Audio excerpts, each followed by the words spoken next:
이번 사연은 30대 중반에 이혼을 하신 여성분께서 보내주셨습니다. 남편이 다른 여자와 바람을 피워서 이혼을 하시고 이혼녀의 딱지를 가지고 살아가는데 드디어 상간녀에게 복수할 기회가 생겼습니다.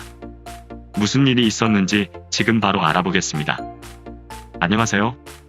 저는 30대 중반 이혼의 아픔을 겪은 여자입니다. 기막힌 일이 있는데 조언을 구하고자 글을 쓰게 되었네요. 저는 2년 전에 이혼했어요. 그래서 결혼 후 남편의 외도를 알았을 때 정말 큰 충격이었죠. 남편은 그 여자와 집까지 구해서 두 집 살림을 했더군요. 결혼 2년째 되던 때부터 야근과 출장이 잦아지더라고요. 그리고 외모도 총각 때 저를 만날 때보다 더 신경을 썼습니다. 집에 오면 핸드폰도 꺼놔버리고 이상하게 변했어요. 방에서 뭔가를 하다가도 제가 들어가면 멈추고 뭐 했냐고 물어보면 아무것도 하지 않았다고 하더군요. 화장실에 들어가면 변비도 없는 사람인데 오래 있다가 나오더라고요. 그때 직감으로 알게 되었죠. 그래서 남편 뒷조사를 했고 외도를 알게 된 거였어요. 당시에는 정말 난리도 아니었어요. 저는 시어머니와 함께 남편의 외도 현장을 덮쳤고 남편과 그 여자는 시어머니와 저한테 많이 혼이 났죠. 지금 생각해보면 그때는 정말 눈이 돌아서 뵈는 게 없어서 그렇게 행동했던 것 같아요. 남편은 잠깐에 지나가는 바람이 아니라 살림까지 차린 걸 보니 단단히 돌았더라고요. 걸리고 나서 미안하다고 하는 게 아니라 저랑 어떻게 헤어질까 고민했는데 잘 되었다고 하더군요. 제가 사랑하고 결혼한 남자가 아니었어요. 그 여자한테 빠져서 완전히 미쳤더군요. 최소한의 사과는 할 줄 알았는데 하지 않더라고요. 저는 그 말을 들으니 오만정이 다 떨어졌고 그래서 두 번 생각하지 않고 이혼 소송을 했고 상간녀 소송도 했었죠. 그런데 저는 한 번 더 눈이 돌 일이 생겼어요. 친한 동생한테 전화가 왔는데요. 그 동생은 저와 남편의 연애부터 이혼까지 모든 것을 다 알고 있는 아주 친한 사이입니다. 동생은 그 상간녀가 결혼한다고 SNS에 청첩장을 올렸다고 하는 거예요. 그러면서 청첩장을 캡처해서 보내줬습니다.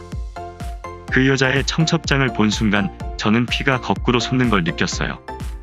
남편이 바람 피운다는 사실을 알았을 때와 같이 분노를 느꼈습니다. 임자 있는 내 남편과 바람이 나서 내 가정을 한순간에 깨버린 그 여자가 다른 남자와 결혼을 한다고 하니 정말 화가 났어요. 남의 눈에 피눈물이 나게 해놓고 자기는 잘 살 줄 알았나 봐요.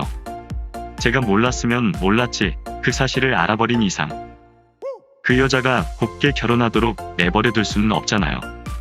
어떻게 해야 하나 고민했습니다. 그런데 좋은 방법이 도저히 안 떠오르네요. 결혼식 날짜는 다가오는데 정말 고민입니다. 그래서 여기 글을 쓰게 되었어요. 좋은 의견 있으시면 조언 좀 해주시길 부탁드립니다. 후기 사연입니다. 며칠 전에 남편과 바람나서 제 가정을 파탄이 나게 만든 상간녀가 결혼을 하는데 어떻게 해야 하나 조언을 구하는 사연을 쓴 여자예요. 우선 글을 읽고 조언해주신 모든 분들께 감사드립니다.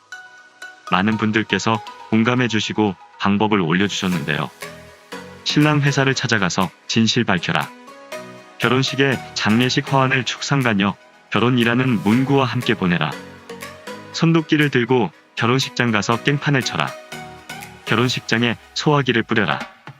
너도 내 남자 탐했으니 웨딩드레스를 입고 나타나 나도 탐해보자라고 해라. 결혼식장 앞에서 1인 시위해라. 여자가 상간녀라고 프린트해서 하객들한테 나눠줘라. 등등 정말 수많은 방법들을 올려주셨는데요.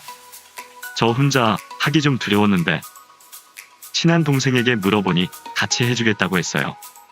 그래서 동생과 오랜 상의 끝에 결정했죠. 그중 최종 3가지 방법 중에서 고민했는데요. 결국 우리는 결혼식에 장례식장 가는 것처럼 검정 옷을 입고 가서 상간녀 판결문을 복사해서 뿌려버리기로 했어요. 오늘 결혼식에 다녀왔어요. 저와 동생은 선글라스를 끼고 검은색 정장에 검정 마스크를 쓰고 갔어요. 동생은 그 여자 얼굴에 던져버린다고 케이크를 하나 사가지고 왔더군요. 동생이 저를 참 많이 따라서인지 그 여자를 가만두지 않는다고 벼르더군요. 저보다 화가 더 많이 나 있더라고요. 결혼식이 시작되었고 신랑이 입장하고 이제 신부가 입장할 순서였어요. 사회자가 신부를 불렀고 그 여자는 아버지의 손을 잡고 입장하였어요. 저와 동생은 그때 판결문 복사한 것을 뿌려버렸어요. 그리고 동생은 케이크를 그 여자 얼굴에 던져버렸어요. 순식간에 얼굴에 케이크를 뒤집어 쓴 그 여자는 이게 무슨 짓이냐고 소리를 지르더군요. 저는 마스크와 선글라스를 벗었어요. 제 얼굴을 본 여자는 아무 말 못하고 입만 벙긋벙긋하더군요. 결혼식장은 저희들의 행동에 잠시 적막해졌어요. 저는 판결문을 손에 들고 말했어요. 하객 여러분, 이 여자는 결혼할 자격이 없는 여자입니다. 유부남을 꼬드겨 외도를 하였고 한 가정을 파탄이 나게 만든 장본인입니다. 여기 그 증거가 있습니다. 이 여자로 인해 저는 이혼을 하게 되었고 이혼녀라는 딱지를 가지고 살아가게 되었습니다. 이 여자는 뻔히 가정이 있는 걸 알면서도 본인의 쾌락을 위해서 사람으로서 하지 말아야 할 죄악을 저지른 파렴치한 여자입니다. 그런 여자가 결혼을 한다니 저는 도저히 그냥 있을 수 없어서 이런 행동을 하게 된 겁니다. 그때 보안요원이 왔고 저와 동생을 제지하더군요. 그러자 단상에 있던 신랑이 와서 괜찮으니 저희를 그냥 내버려 두라고 했어요. 그러고는 신랑 되는 사람이 그 여자에게 넌 그런 짓을 하고도 나를 속이고 나와 결혼해서 잘 살기를 바랬냐? 결혼식 끝나기 전에 알아서 다행이다. 마음 같아서는 한 대 치고 싶지만 너랑 더 이상 엮이기 싫어서 더러워서 참는다. 라고 하더군요. 그 여자는 신랑한테 잘못했다고 울면서 빌더군요. 신랑은 잘못은 저한테 빌으라고 했어요. 그 말을 듣고 그 여자는 저에게 언니 내가 잘못했어요. 그러니까 이제 그만하세요. 이러더군요. 언니? 내가 내 언니냐? 어디다가 언니래? 난 너를 용서할 마음이 눈꽃만큼도 없어. 그러니까 너나 그만해. 그래도 너는 나보다 나아. 나는 이혼녀 딱지 붙였지만 넌 그러지는 않았잖아. 얼마나 고맙니? 라고 했습니다. 신랑분께서는 그 여자를 저한테서 떼어놓았어요. 그리고 하객들한테 죄송하다고 사과를 했고 저희한테 방법은 잘못된 것 같지만 어쨌든 진실을 알려줘서 고맙다고 했습니다. 저는 신랑분께 고개를 숙이며 죄송하다고 사과를 했어요. 신랑분께서는 괜찮다고 더 할 말 없으면 봐주시면 안 되겠냐고 묻더군요. 저는 다시 한번 신랑분께 사과를 했고 그 여자를 보고 어디 한번 또 결혼해봐. 그때도 또 이런 이벤트 해줄게 기대해. 내가 저지른 짓이 얼마나 잔인한 짓이었는지 뼈저리게 느끼게 해줄게. 라고 했어요. 저는 동생과 함께 결혼식장을 빠져나왔어요. 결혼식장을 나와서는 긴장이 풀렸는지 그 자리에 주저앉아 버렸어요. 다리가 후들거리고 온몸에 힘이 빠져 도저히 일어날 수 없겠더라고요.